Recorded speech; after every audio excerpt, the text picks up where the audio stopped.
Assalamualaikum and hi to from Mas and all my friends. So today, my name is Sarah and that was my friend Kuga. Say hi. Hi. So today I and Kuga want to share or explain with you guys about our topic, that is perspective on gangs and peer group influence pertaining to delinquency causation. Okay. First, I will explain for you guys what is the meaning of gangs and street gangs. Okay. Secara ringkas, you guys faham apa pasal gang? Gang saja.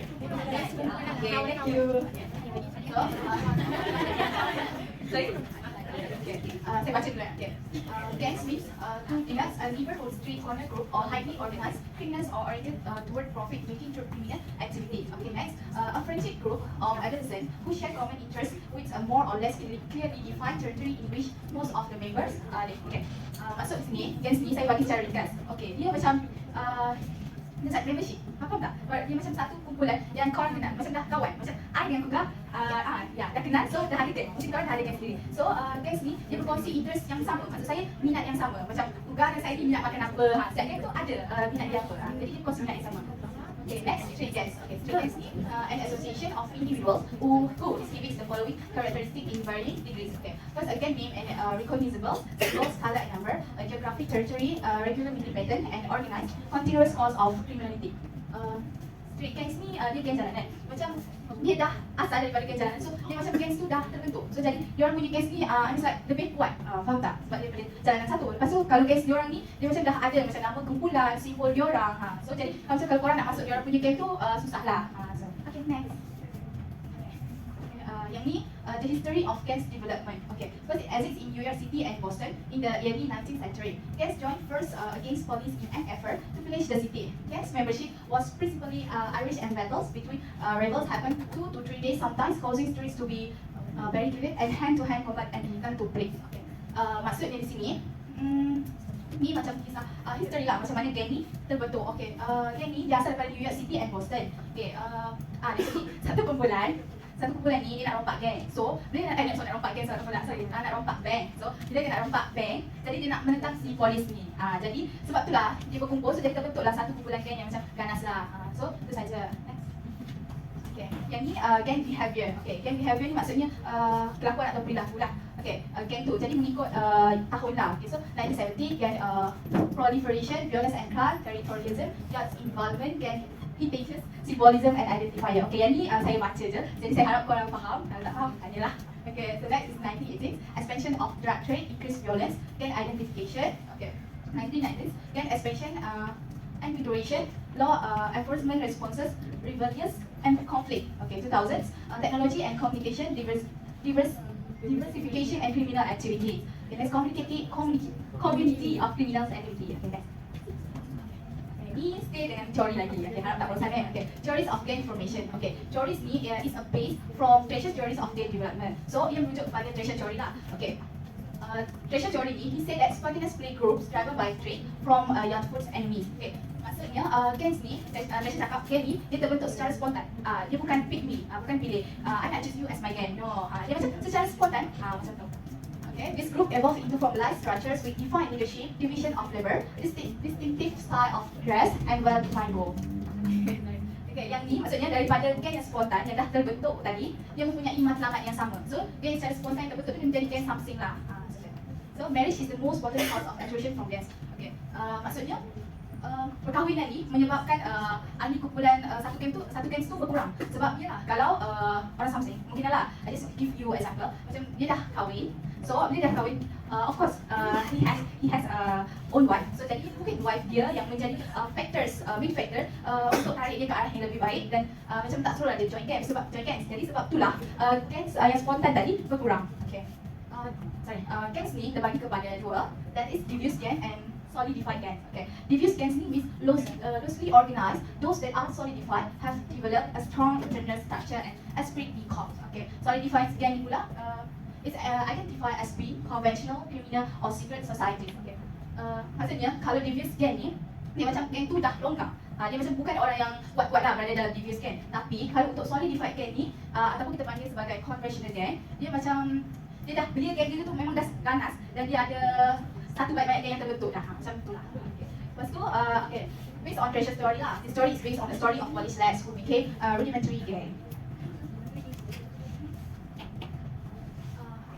This one is a research of the Chicago School. Okay, Chicago School ni dia buat penyelidikan, research lah tentang gang behavior. I mean like perilaku pasal gang tu lah. Okay. So Shaw ni dia penyelidik pertama. Okay, dia menyelidik lah kenapa dekat kawasan bandar tu jadi macam ni, kenapa boleh terbentuk gang tu. Okay, tapi bila Shaw ni dia menyertai pula dia penyelidikan with MCK. Okay, so dia orang jumpa, they finding that delinquency occur most often in areas deteriorating physically and decreasing in proportion to distance from the city center. Okay. Maksudnya Shaw dengan MCK ni dia bagi tahu yang kenakalan ni berlaku paling kerap di kawasan yang merosot secara fizikal. Okay, next is ni saya tak sure macam mana sebut nama dia. Think about.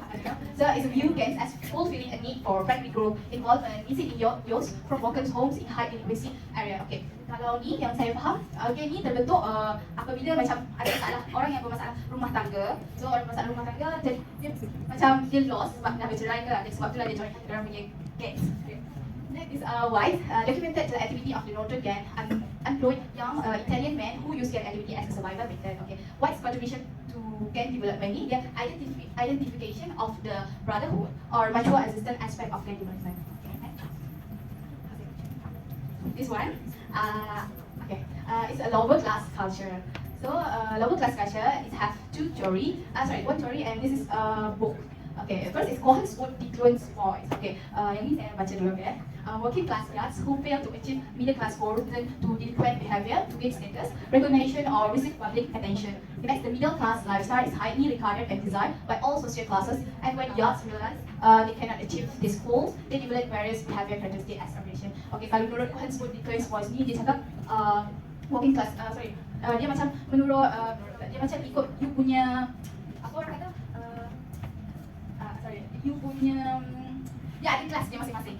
So jadi untuk join kelas tu macam dari segi banyaklah dari segi perspektif dia orang pilih yang macam tu lah. Okay, next is theory view juvenile delinquency as a natural outgrowth of being socialized with a lower class culture. Lower class youths adapt to situation related to their concerns such as trouble, darkness, smartness, assessment, fix, and autonomy. Okay, lepas tu dia beritahu three forms of adaptation. Okay, the first, that is acceptance to the lower class culture, aspiration to the middle class lifestyle and value, aspiration to the middle class system of material rewards and value and failure to achieve that. Next. Okay. This one, delinquency and opportunity, we have three, that is criminal gang, conflict gang and returns gang. Okay, criminal gangs ni, sebenarnya macam dia terbentuk daripada kawasan kejuruanan, macam tu. Because of that, it's developed in neighborhoods with tradition of organized crime, political structure, and close communication among age group. Okay, next is conflict group. Conflict group ni dia macam guna saluran yang salah. Dia guna saluran yang salah. Macam maksudnya, contoh you want to join program or nak masuk kerja ke or anything else, tapi dia menggunakan orang luar. Faham tak? Macam guna orang luar. So contoh bila dia tak dapat nak masuk, macam orang luar tu tak don't give them a benefits, macam dia tak masuklah dalam aktiviti, program or pekerjaan tu, so dia memberontak. So macam tu lagi itu terbentuk. Okay, next is retributive gang. Okay. Ini is a develop sophisticated lifestyle through alcohol and drug use or unusual experience. Okay, retributive gang ni dia gang canggih, tapi canggih itu dari segi penggunaan dadah and alcohol. So next. Okay, research findings, youth gang. Okay, first, a gang is a group of youths who collectively engage in delinquent behaviors. As youths move to adolescence, they gravitate toward delinquents that provide them with support, assurance, protection, and duration. In some instances, the peer groups provide the social and emotional basic for antisocial activity. When this happens, the clique is transformed into a gang. Okay, next. Okay. Last for me, that is drug and alcohol use by gangs member. Okay.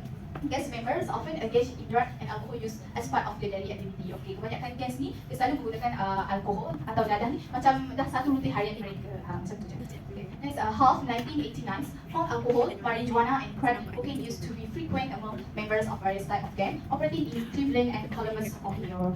So, drug sales were seen as ventures for profit, with nearly half of gang members selling drugs occasionally.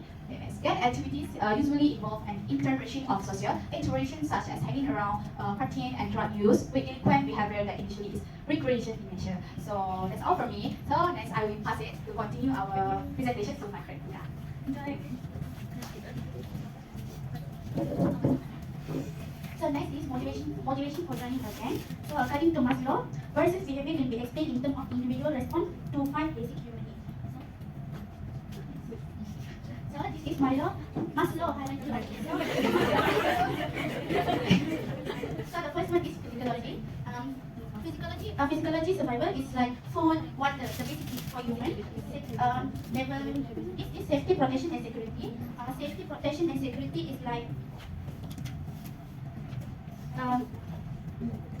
feeling and being safe from harm from family members, strangers, and occupational hazards.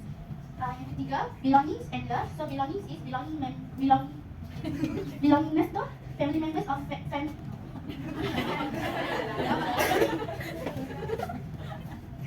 belongingness to membership of family, school communities group, and gang. Kalau love, family and friends. The fourth one is self-esteem, respect from others and respect for self. Respect from others like status and public recognition. Self-respect is confident. And lastly is self-actualization. Contohnya macam morality, creativity and lack of prejudice, macam kekurangan prasangka. Next. Variation in gang members and structure. Female gangs. Di dalam gang ni bukan saja lelaki yang ada, ya, perempuan pun ada. Jadi macam perempuan ada. Attachment to gangs have usually been in the role of weapon carrier or girlfriend of gang members. Selalunya perempuan ni dia akan jadi pembawa senjata ataupun girlfriend kepada member. Kedua, according to Miller theory, female gang terbahagi pada 3, iaitu mixed gender gang, consists of male and female. Lepas tu female gang affiliate with male gang, maksudnya female dengan male tu akan bekerjasama. Yang ketiga ni independent female gang, maksudnya semua perempuan. So perempuan tu boleh buat apa saja, dia boleh buat semua ni sendiri. Yang kedua, suburban and small town. Ganging did occur in suburban area and small town. The behavior of this youth was more antisocial than criminal, and the delinquent behavior in which they were involved was mostly non-violent. Maksudnya, geng-geng dalam kawasan pinggir bandar dan pekan ni lebih antisocial sebenarnya dia, dan tingkatan kebanyakan mereka tu tak ada kekerasan.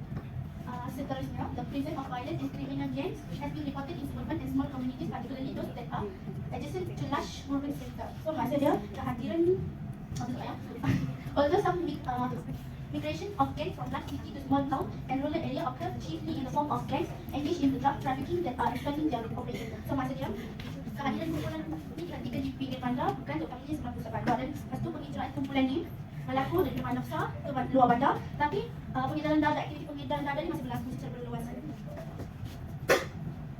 Control of youth gang.